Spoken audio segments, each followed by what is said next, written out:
Nadhani kocha amezungumza hoja tofauti kabisa. Yaani kocha hajazungumza juu ya kulalamika issue ya majeraha inachangiwa na hiyo, lakini amezungumza hatari ya mchezaji kucheza mechi back to back ndani ya miezi miwili. Tofauti ya siku 3. Nadhani hata dunia nzima sasa hivi unajua mechi zimekuwa nyingi. Sasa kwa hoja hiyo kuna wakati dunia, mfano kwenye ligi ya EPL, kuna wakati wachezaji pia wako wanalalamika hiyo kwamba tunacheza mechi nyingi, yani tunatoka FA, tunacheza Champions League, tunacheza mechi za ligi Carabao, mechi hakuna analalamika kwamba ufinyu wa masaa kucheza, no, ila unalalamikia ratiba namna ambavyo imefuatana. Unajua sisi wanakosa hoja sehemu gani? Timu inakuwa na wachezaji wangapi? Ni kocha mwenyewe kutengeneza rotation. Mfano nikwambie, mfano huyu Chama.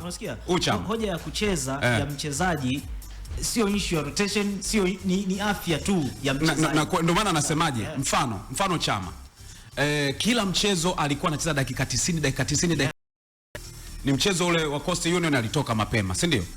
Mimi binafsi kama mtakuwa mna kumbukumbu sahihi, nilishaye kuzungumza, mimi sitaki kumuona Chama kwa ubora aliyokuwa nao anakuwa na meza dakika 90. Unaweza kumlazimisha acheze dakika 90 lakini unatengenezea majeraha kwa umri aliyokuwa nao. Hivyo vitu anatakiwa vifahamu kocha kwamba kuna wakati timu imeongoza na mechi ina magoli 3. Fanya rotation, kumpa nafasi mchezaji. Mfano kwa injury ya Chama sio injury ya fatigue, ni injury ya kuumizwa.